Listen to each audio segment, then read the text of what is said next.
Assassin's Creed Syndicate is finally here, following a year's worth of agony and annoyance over the performance issues in Unity. Things are a lot different this time around, and we don't just mean in terms of location and story changes. Ubisoft Quebec is at the helm instead of Ubisoft Montreal. Co-op multiplayer has been removed in favor of a purely single-player experience. Rather than this being Ubisoft's debut effort with Anvil Next 2.0, which was Unity, Assassin's Creed Syndicate benefits from a longer understanding of the engine and its potential on current-gen platforms like the Xbox One and PS4. While we're curious about whether Syndicate surpasses Unity in terms of performance versus visual fidelity, how does the game look on its own terms? Can it compete with the best sandbox titles of this year? Or is it simple another yearly iteration that fails to really improve on its predecessor's issues? When talking about Anvil, Ubisoft's proprietary engine for the Assassin's Creed series, it's important to understand where the publisher was coming from. During development of Prince of Persia: Sands of Time back in 2003, Ubisoft had been facing issues with data corruption. Source control was bottlenecking the entire production process, teams waited for their chance to submit assets, and it very much put the delivery of the project at risk. After the success of the first Assassin's Creed, Ubisoft began to devote more resources and time to managing its data assets, first seeking a custom solution and then using Perforce, going so far as to integrate it into their own engine. The engine itself was considered as Smitar, but Anvil was the official name and served as the presentation layer, while GuildLib was taken to be the data exchange layer. Over the years, Anvil saw significant changes, especially as franchises like Assassin's Creed and Far Cry grew. Day and night cycles, better draw distance, improved vegetation, enhanced lighting, reflection effects, and much more began to be implemented over time.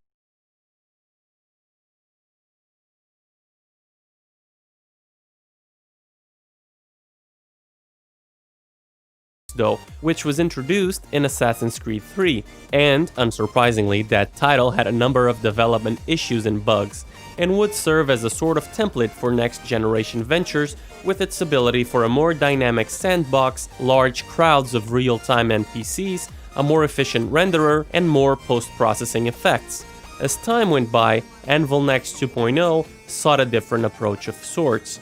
Ubisoft was now looking for the ability to create larger, intricate buildings and structures without expending too much time. Anvil Next 2.0 put a lot of stake into using all these new technologies to affect the way players interacted with the world at large. For example, the ability to easily generate buildings in Unity allowed for a one-by-one scale of their size and interiors, thus allowing deeper exploration and expanded movement opportunities, which were the idea anyway.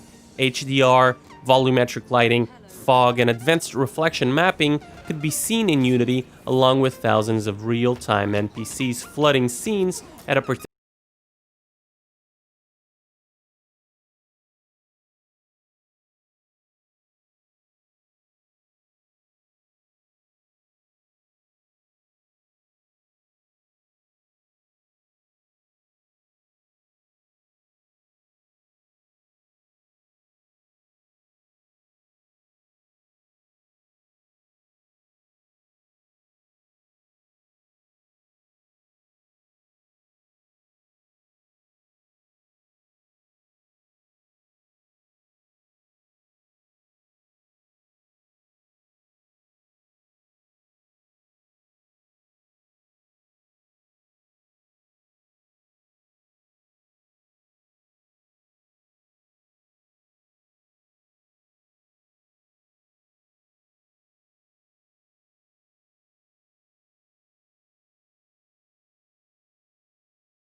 fairly decent and once again on par with Unity, and parallax occlusion makes a return.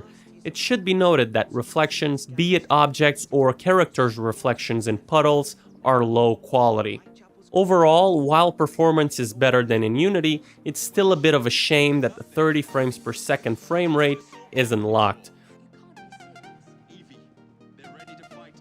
Also, it should be noted that the aesthetic feel is somewhat dull. Of course, this is a personal preference. Many may actually like the gritty industrial era atmosphere that Syndicate captures.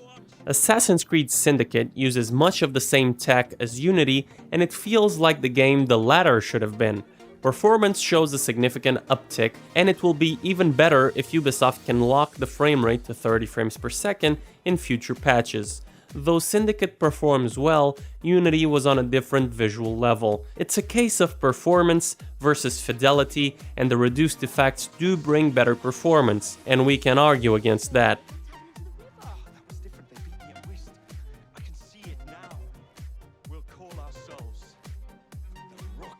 Hopefully, the PC version will bring forth a solid 60 frames per second frame rate, but we'll have to wait and see. If you like what we're doing, please go ahead and click that subscribe button. See you soon!